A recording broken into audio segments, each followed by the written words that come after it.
And hello, everybody. This is Extra Point. Good evening. I'm Jerry O'Lennon. It is the Final Four of high school football. The games get better, but tonight they also got wetter. And a little bit more competitive. I'm Bonnie Valina. We have a lot to show you, so let's not waste any time. And we're going to start tonight with Division I. I was at the semifinal with top-seeded Enterprise hosting fourth-seeded Chico.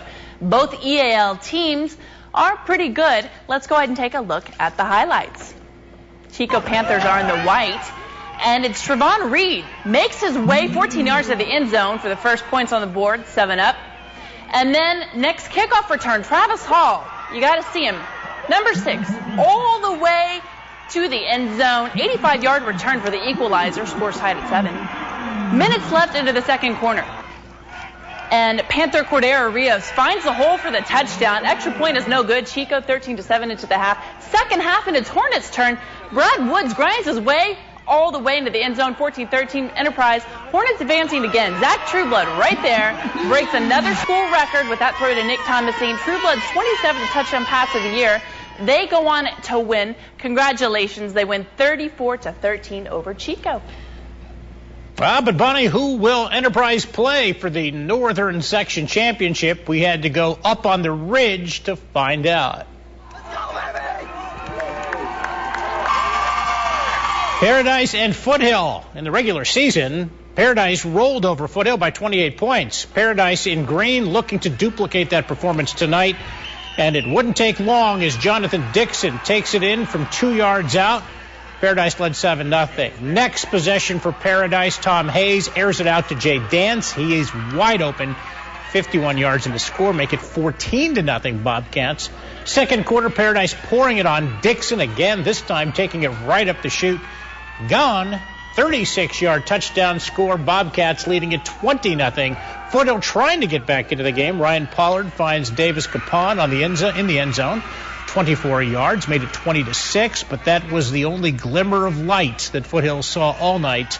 Second half, Dixon, now wearing number 42 after his number 9 jersey was torn, comes up with another score, 14 yards. Paradise repeats its regular season pasting of Foothill with a 42-6 win. So, in next Saturday's Northern Section Division I championship game, it'll be the top 2 seeds. Number 1 Enterprise versus number 2 Paradise. A lot of bad blood between these teams over the last 2 years. It'll be a great one. And up next, Division II semifinals, and it's the Battle of the Valleys. More Extra Point is coming up.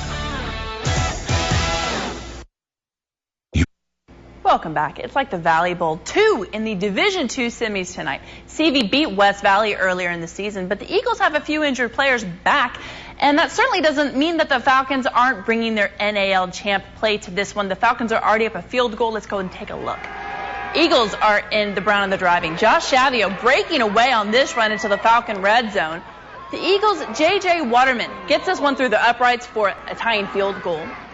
Central Valley is on the move. Cody Connor pulls the ball down for a Falcon first down. CV is driving again. An Eagle, Larry Tanner, picks off Falcon QB Timmy Naylor. Nabs that one for his offense for sure. And next play we go. The Eagles' Marcus Simmons with the touchdown, giving the West Valley the lead. They go on to win this one tonight, 13-10. And let's go ahead and take a look at that scoreboard. You see, third-seeded West Valley beat second-seeded CV. Orland is a fourth seed, and they unfortunately lost to the number 1 seed Sutter, 14-6 this evening. Jerry? That takes us to Division III in Glenn County. Hamilton entertaining Modoc. All right, Hamilton in blue. They're on the move. Andrew Schippehoot. He scored 4 touchdowns last week against Trinity. More on him later, but watch this play now. He gets close to the 15-yard line. That sets this up. Brad Hall to Shea Shull. Hamilton in the lead, 7-0. More Hamilton. Brad Hall scrambles, and then does more than scramble. He makes a nice gain. He'd be stopped before he'd get into the end. He gets hit pretty hard, too. But no big whoop, because Schipelhout pushes it in. Hamilton was up 2 touchdowns. Modoc tried to get something going, but alas, a fumble and a recovery by Hamilton. This would lead to another Hamilton field goal. They are solid tonight, winning their semifinal 23-7. Hamilton advances to the championship game in Division III.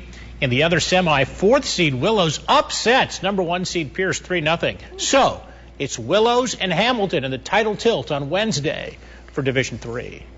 Hamilton does seem poised to win it all, not just because tonight's win over Modoc, but they played very well in beating Trinity last week. It was a win that was propelled by a strong running game, a running game led by one particular player. Last week's KRCR News Channel 7's Player of the Week. The Hamilton Braves are 1 win from reaching the Northern Section Championship game. Modoc stands in their way. But a week ago, in the quarterfinals, Trinity stood in Hamilton's way. All Hamilton did was run right through Trinity's defense into the end zone and into the semifinals. 4 Braves running backs ran for 225 yards combined, but one, Andrew Schipelhout, was responsible for more than half that total, scoring 3 times carrying the ball and another on defense with a pick 6. But he gives credit where credit is due. My lineman did great for me, obviously, and yeah, it was pretty good with the play calls and everything. It was set up perfect. To have 4 touchdowns in one game and in your career at any level is pretty fantastic. Schipelhout, a junior, will be back for another year, and common sense suggests he'll only get better. But his real love is baseball. I didn't start playing football until I got to high school. My parents didn't think it'd be a good idea. So baseball's always been there for me, and football's a newfound love. Favorite baseball team is definitely the Giants, and I've been a Giants fan long before they started winning. I just want to throw that out there. Andrew Schipelhout of Hamilton High, the KRCR News Channel 7 Player of the Week. And more Extra Point, including an 8-man showdown for the section championship. And we'll give you some extra pep to go along with our Extra Point, so stick around. All right, don't you know that one section championship is already in the books? Division 6, that would be 8-man football. The top 2 seeds, Reading Christian and Dunsmuir, squaring off for all the marbles.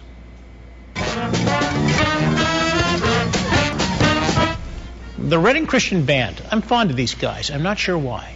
Reading Christian was without Sparkplug quarterback Hayden Piper, who was in a sling, having broken his clavicle during last week's semifinal game. In his stead was David Griffin, who plays the part splendidly on this play. Down 6-0 to Dunsmuir, Griffin takes off. If only he can keep his footing on the wet turf and avoid slipping. He does. 7-6, Reading Christian in the lead. Big play set up Dunsmuir's next score. This short yardage play from Chase Sordahl, 14-7 Dunsmuir. Another big play sets up another short Dunsmuir score. Justin Teclusen gets the call. Dunsmuir wins it, 34-15 to take the Section 6 8-man championship. That's both teams' final game, as there is no state championship game in this division. And we have 2 more scores to update you on. The Division 4 semis. Here's what happened. Chester topped Fall River 29-16. Meanwhile, 3rd-seeded Maxwell lost to 2nd-seeded Portola 35-25. Next Wednesday, it's Portola at Chester. And then a cool and rainy Friday football night. But the wet weather didn't put a damper on the spirits of the cheerleaders or the players. KRCR's News Channel 7's Tracy Leon caught up with the Central Valley High School cheer squad for this week's Extra Pep. Meet the Falcon cheerleaders. We put a lot of hours in. We work hard. You ready? Putting in countless hours to perfect the routines. From stunting to cheering. It's all part of being a cheerleader, and supporting their team is their #1 priority. We're not as pumped, they're not as pumped, so we need to keep our spirits up. These girls are dedicated to their sport and their cheer family. We fight like sisters, but at the end of the day, we love each other. 3, 4, 5, 6, 7, 8. Their coach says she admires each member and says the experience of leading the girls has been so meaningful. I feel like their second mom. They come to me with their problems, and plus I discipline them, and they're learning from that. The Falcons are looking forward to the rest of their season, especially cheer competition. Rallying on with the Central Valley cheerleaders, Tracy Leong, KRCR News Channel 7. Thanks, Tracy, for the extra pep. We'll be right back with a look ahead at tomorrow's college games, so don't go away. Boy, this is the time of the show, Bonnie, where we like to talk about college football. And locally, Butte College has one more game. Their 9-1 regular season record and upset of San Francisco City College a week ago earned them one more game, a trip to tomorrow's State Center Bowl, which is in Fresno, against Fresno City College. They are pretty good. And tomorrow at noon, it's Ohio State at Wisconsin. And at 5 o'clock, right after our news, Stanford will play at Oregon. You will see both of those games right here on KRCR News Channel 7. And that wraps up this edition of Extra Point. Thanks so much for watching.